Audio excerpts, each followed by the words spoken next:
بسم اللہ الرحمن الرحیم۔ السلام علیکم، میں ہوں محمد تحسین عباسی اور آپ دیکھ رہے ہیں میرا یوٹیوب چینل۔ ناظرین، آج کے ولاگ میں ہم سب سے پہلے ذکر کریں گے پاکستان پیپلز پارٹی کی صوبائی حکومت کے درمیان جو دھڑے بندی ہے اور وزیر اعلیٰ سندھ کے خلاف جو ایک محاذ بنا ہوا تھا، اب اس کا خاتمہ ہوتا ہوا نظر آ رہا ہے۔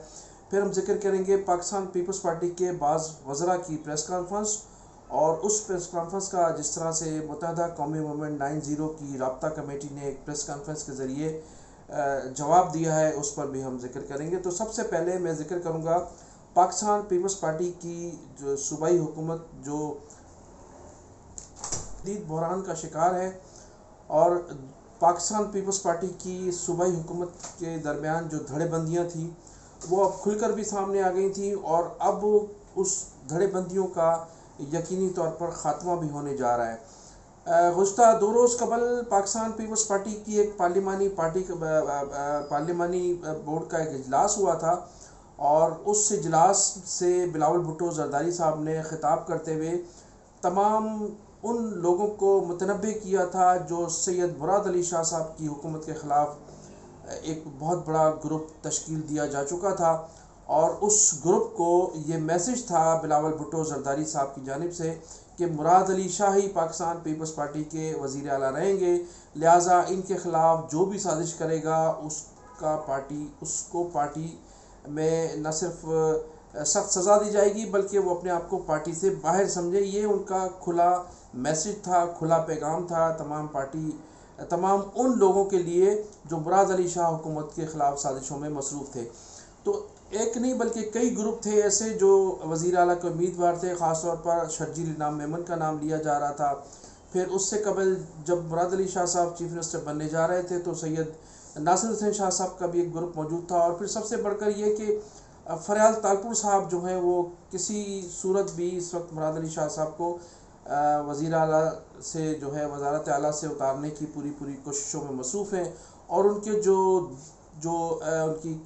کچن کابینہ کے وزراء ہیں وہ مسلسل ان کی سازشوں میں مصروف ہیں۔ خاص طور پر اس وقت جو میں ذکر کروں گا، تمام جو پیادے تھے وہ تو شکست کھا گئے ہیں، لیکن اس وقت ان کا جو وزیر داخلہ ہے ضیاء النجار اور مراد علی شاہ کے درمیان سخت محاذ آرائی کل بھی جاری تھی اور آج بھی جاری ہے۔ اس کی بنیادی وجہ یہ بتائی جاتی ہے کہ مراد علی شاہ صاحب نے جب سے وہ وزیر اعلیٰ رہے ہیں انہوں نے 2 وزارتیں اپنے پاس لازمی رکھی ہیں۔ ایک وزارت خزانہ ان کے پاس ہمیشہ رہی ہے اور دوسری وزارت داخلہ۔ ان دونوں وزارتوں کو ہمیشہ وہ اپنے پاس رکھنا چاہتے ہیں، لیکن اس مرتبہ جب مراد علی شاہ صاحب کو وزیر اعلیٰ بنایا گیا تو وزارت داخلہ جو تھی فریال تالپور صاحبہ کی ایما پر ضیاء النجار صاحب کو دی گئی تھی، جہاں سے یہ اختلافات کا سلسلہ شروع ہوا تھا۔ لیکن ضیاء النجار صاحب نے بھی مراد علی شاہ صاحب کا ڈٹ کر مقابلہ کیا، اور ان کے جو من پسند افسران تھے ان کو آنے سے روکا۔ پھر سب سے بڑی بات یہ تھی کہ چیف منسٹر ہاؤس میں بیٹھ کر جو فرخ بشیر تھے، جو ایڈیشنل آئی جی کہلاتے تھے اور مراد علی شاہ صاحب کے پاکٹ کے آدمی تھے، ان کی جب مراد علی شاہ صاحب چیف منسٹر رہے تو وزارت داخلہ ان کے پاس رہی، تو وزارت داخلہ فرخ بشیر جو تھے چلایا کرتے تھے۔ سب سے پہلے تو ضیاء النجار صاحب نے ان کو نکالنے میں بڑا اہم کردار ادا کیا، اور اس طرح سے پہلی کامیابی جو ہے وہ وہاں حاصل ہوئی کہ فرخ بشیر کو چیف منسٹر ہاؤس سے فارغ کیا گیا۔ اس کے بعد آئی جی صاحب کے سلسلے میں آئی جی سندھ جناب غلام نبی میمن صاحب کے حوالے سے بڑے تحفظات تھے ضیاء النجار صاحب کے، لیکن ضیاء النجار صاحب نے اپنی حکمت عملی کے تحت غلام نبی میمن کو جھکنے پر مجبور کیا، اور اس طرح سے مراد علی شاہ صاحب اب وزارت داخلہ میں اتنی انٹرفیئر نہیں کر رہے ہیں جتنا انہوں نے شروع میں کیا تھا، لیکن بہرحال وزارت خزانہ ان کے پاس اس وقت بھی موجود ہے۔ تو اس وقت جو گروپ تھا وہ اس گروپ کو بھرپور طور پر فریال تالپور صاحبہ کی بھی حمایت حاصل تھی، اور یہ جو مختلف لوگ تھے جو چیف منسٹر کے امیدوار تھے وہ لوگ بھی مسلسل مراد علی شاہ صاحب کے خلاف سازشیں کر رہے تھے۔ لیکن 2 روز قبل بلاول بھٹو زرداری صاحب نے ان تمام سازشوں کا خاتمہ کر دیا۔ اس وقت اس اجلاس میں سب لوگوں کو بلا کر متنبہ کیا کہ چیف منسٹر جو ہیں وہ مراد علی شاہ صاحب ہی رہیں گے، حالات خواہ کچھ بھی ہوں، لہٰذا تمام لوگوں کو۔ پھر ایک اور جو خاص طور پر ڈیولپمنٹ ہوئی ناظرین وہ یہ تھی کہ بلاول بھٹو زرداری صاحب نے اپنی خطاب کے دوران تمام اراکین اسمبلی وزراء کو یہ تنبیہ کی کہ وہ ٹرانسفر پوسٹنگ کی سیاست نہ کریں، بلکہ لوگوں کے مسائل پر توجہ دیں، لوگوں سے مشاورت کریں، پیپلز پارٹی کے کارکنان کو مشاورت میں شامل رکھیں۔ اس کا مقصد یہ تھا، اس میسج کا مقصد یہ تھا کہ ٹرانسفر پوسٹنگ پر پیپلز پارٹی کے دور میں مبینہ طور پر کروڑوں روپے کی کرپشن ہوتی ہے روزانہ کی بنیاد پر۔ بلاول بھٹو زرداری صاحب کو چونکہ ادارے اس چیز میں اپنے تحفظات کا اظہار کر چکے تھے، تو انہوں نے اس طرح سے تھوڑی سی کرپشن کو روکنے کی کوشش ضرور کی ہے، لیکن اس پر ابھی تک عمل نہیں ہو سکا، اور اس طرح سے وہ جو کرپشن کا سلسلہ تھا وہ ابھی جاری ہے۔ تو اس اجلاس میں جس میں بلاول بھٹو زرداری صاحب نے خطاب کیا تھا، سخت خطاب تھا ان کا، انہوں نے پاکستان پیپلز پارٹی کے تمام اراکین کو متنبع کیا تھا اور ان کو اپنی سمت درست کرنے کے لیے کہا تھا۔ اس اجلاس میں کسی صحافی کو مدعو نہیں کیا گیا تھا، اور جو صحافی اس وقت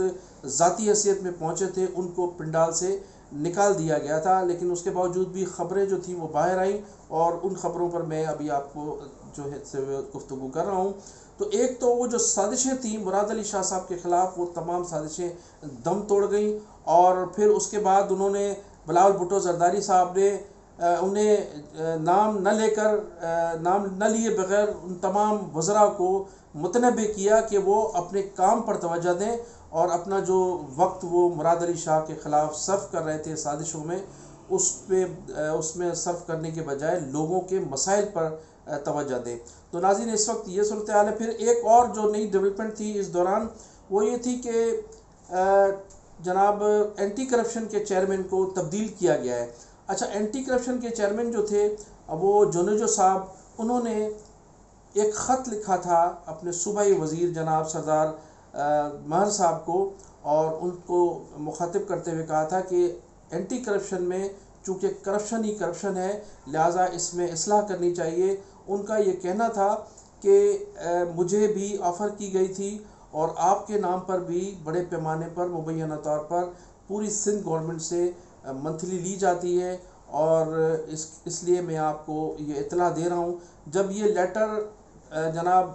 سردار صاحب کے پاس پہنچا، تو انہوں نے بجائے اس کے کہ وہ انکوائری کراتے اس کی، اور انکوائری کرانے کے بعد اس میں جو ملوث تھے، جو کردار، ان کو سزا دی جاتی، لیکن ایسا نہیں ہوا، بلکہ انہوں نے اینٹی کرپشن کے چیئرمین کو ہی فارغ کر دیا، اور ان کو فارغ کرنے کے بعد اب ان کی کوشش یہ ہے کہ ان کو سندھ بدر کیا جائے۔ تو سردار محمد بخش خان مہر کا جو پاکستان پیپلز پارٹی میں تعلق ہے، وہ بلاول بھٹو زرداری صاحب کے ذاتی دوست سمجھے جاتے ہیں، ذاتی حیثیت میں انہیں وزارت دی گئی تھی، اور اب یہ کہا جا رہا ہے کہ بلاول بھٹو زرداری صاحب بھی اس کردار سے ان کے خاصے نالہ ہیں۔ اس سے قبل تو یہ کہا جا رہا تھا کہ اگر مراد علی شاہ کو تبدیل کیا گیا تو سردار محمد بخش خان مہر کو وزیر اعلیٰ بنایا جا سکتا ہے، لیکن اب وہ وزارت کی دوڑ سے بھی کافی دور چلے گئے، اور ممکن ہے کہ ان سے چند روز کے بعد مستعفی ہونے کا کہا جائے، یہ مجھے ذرائع نے بتایا ہے۔ تو ناظرین، اس وقت یہ صورتحال تھی سندھ گورنمنٹ کی، اور پھر اس کے بعد چند صوبائی وزراء نے، جن میں شرجیل انعام میمن اور دوسرے وزراء تھے، انہوں نے متحدہ قومی موومنٹ 90 کے خلاف ایک پریس کانفرنس کی، جس میں پاکستان پیپلز پارٹی نے متحدہ قومی موومنٹ پر الزام عائد کیا کہ ان کے دور میں بوری بند لاشیں ملا کرتی تھیں، ان کے دور میں بد امنی تھی، کراچی پر جو ہے وہ دہشت گردی کا راج تھا، اور لوگوں کی جو ہے وہ قتل عام ہوا کرتا تھا، لوگوں کو زندہ زمین میں گاڑ دیا جاتا تھا، اس قسم کے انہوں نے الفاظ استعمال کیے۔ لیکن متحدہ قومی موومنٹ کی جو رابطہ کمیٹی، انہوں نے لندن میں ایک پریس کانفرنس سے خطاب کیا، اور اس میں مصطفیٰ عزیز آبادی نے تمام وہ چٹھے کھول دیے جو پاکستان پیپلز پارٹی کے دور میں ہوتے رہے۔ مصطفیٰ عزیز آبادی صاحب نے کہا کہ ان کا جو چیئرمین ہے پاکستان پیپلز پارٹی کا، اگر ان کا ماضی اٹھا کر دیکھیں تو آصف علی زرداری صاحب خود لوگوں کے پیروں پر بم باندھ کر بھتے وصول کرتے رہے۔ پھر گینگ وار کس کی پیداوار تھی؟ گینگ وار نے کراچی میں کس قسم کے کارنامے انجام دیے، مہاجروں کا قتل عام کیا، شہریوں کا قتل عام کیا، اور انہوں نے یہ بھی کہا کہ جو کرپشن کی داستان ہے وہ سندھ میں جس طرح سے کرپشن عام کی جا رہی ہے، عام ہو چکی ہے، ہر ادارہ، ہر افسر اور ہر وزیر جو ہے پاکستان پیپلز پارٹی کا کرپشن میں پوری طرح سے ڈوبا ہوا ہے، وہ پاکستان پیپلز پارٹی کو نظر نہیں آتی۔ انہوں نے کہا کہ بوری بند لاشیں جو تھی وہ ان کے اس وقت کے وفاقی وزیر تھے جناب ریٹائر جنرل بابر صاحب، ان کا تحفہ تھا، اور وہ اس زمانے میں اس کا ادارے جو تھے وہ بوری بند لاشیں بھیجا کرتے تھے، ان کی طرف سے بوری بند لاشیں جو تھی وہ شہریوں کو دی جاتی تھی، جس کا الزام متحدہ قومی موومنٹ پر لگایا جاتا تھا۔ مصطفیٰ عزیز آبادی اور جناب دوسرے جو ہمارے رابطہ کمیٹی کے ممبر تھے متحدہ قومی موومنٹ کے، انہوں نے کہا کہ پاکستان پیپلز پارٹی کا کردار ہمیشہ منفی رہا ہے، اور خاص طور پر اردو بولنے والوں کے خلاف پیپلز پارٹی نے ہمیشہ وہ سوتیلی ماں جیسا کردار ادا کیا ہے۔ اور کراچی شہر میں جس طرح سے لوٹ مار جاری ہے، جس طرح سے کراچی کو نوچ کر کھایا جا رہا ہے، وہ سب کے سامنے ہے۔ اسٹریٹ کرائم سب کے سامنے ہے، کون لوگ کرائم میں ملوث ہیں، اور جس طرح سے پولیس کی ٹرانسفر پوسٹنگ کی جا رہی ہے وہ بھی سب کے سامنے ہے۔ رابطہ کمیٹی کے اراکین نے کہا کہ کراچی کو اس سونے کی چڑیا سمجھ کر جس طرح سے پیپلز پارٹی کے دور میں لوٹا گیا ہے، ماضی میں اس کی مثال نہیں ملتی۔ ان کا یہ بھی کہنا تھا کہ جب بھی متحدہ قومی موومنٹ کو موقع ملا تو تمام محرومیاں بھی دور کریں گے، اور تمام ان اقدامات کا بھی خاتمہ کریں گے جو پاکستان پیپلز پارٹی نے سندھ کے شہری لوگوں کے لیے کیے ہوئے ہیں، اور سندھ کے شہری علاقوں کے جس طرح سے حقوق سلب کیے جا رہے ہیں وہ بھی قابل مذمت ہیں۔ تو یہ جو پریس کانفرنس تھی پاکستان پیپلز پارٹی کے وزراء کی، ان کے خلاف ان کی اس رد عمل میں جو پریس کانفرنس رہی متحدہ قومی موومنٹ کی رابطہ کمیٹی کی، وہ بھی ان میں بھی بڑے سخت الفاظ استعمال کیے گئے ہیں۔ خاص طور پر مصطفیٰ عزیز آبادی صاحب نے کھل کر کہا کہ پیپلز پارٹی کے چیئرمین سے لے کر ایک عام کارکن تک نے پاکستان پیپلز پارٹی میں رہتے ہوئے جس طرح سے کرپشن کے ریکارڈ قائم کیے ہیں، اس کی مثال پوری دنیا میں نہیں ملتی۔ سندھ کو تباہ برباد کر دیا ہے، سندھ کو کھوکھلا کر دیا ہے، زمینوں پہ قبضے، پلاٹوں پہ قبضے۔ انہوں نے کہا کہ مذہبی اداروں کے پلاٹوں پر بھی لوگوں نے جو ہے وہ قبضے کیے ہوئے ہیں، اور ان کا ایک پورا نیٹ ورک ہے، ان کا ایک سسٹم ہے۔ سسٹم کے تحت پرائیویٹ سرکاری زمینوں پہ بھی قبضے کرتے ہیں، پرائیویٹ لوگوں کی بھی لینڈ پر قبضہ کیا جاتا ہے، اور سسٹم کے تحت جو ہے وہ پورے شہر کراچی اور پورے سندھ کو چلایا جا رہا ہے۔ تو انہوں نے کہا کہ ہم اس کی سخت مذمت کرتے رہیں گے، اور ان کی گیدڑ بھپتیوں میں نہیں آئیں گے۔ اور ان وزراء نے جن لوگوں نے متحدہ قومی موومنٹ 90 کے خلاف پریس کانفرنس کی ہے، ان کی حیثیت کا بھی لوگوں کو پتہ ہے، ان کے وزن کا بھی لوگوں کو اندازہ ہے، اور ان کی کرپشن اور ان کے متعلق ان کی جو بد کرداری ہے وہ بھی سب ان کو پتہ ہے، سب پورا سندھ ان کے لیے جانتا ہے۔ تو ناظرین، یہ جو تھی متحدہ قومی موومنٹ 90 کی رابطہ کمیٹی کی پریس کانفرنس، جس میں بہت سخت الفاظ استعمال کیے گئے تھے، ان کو جو جواب دیا گیا تھا بڑے سخت لفظوں میں انہی الفاظ کے ساتھ آپ سے اجازت چاہوں گا۔ آپ میرے چینل کو سبسکرائب بھی کیجیے گا، اور کمنٹ سیکشن میں جا کر اپنی قیمتی رائے کا اظہار ضرور کیجیے گا۔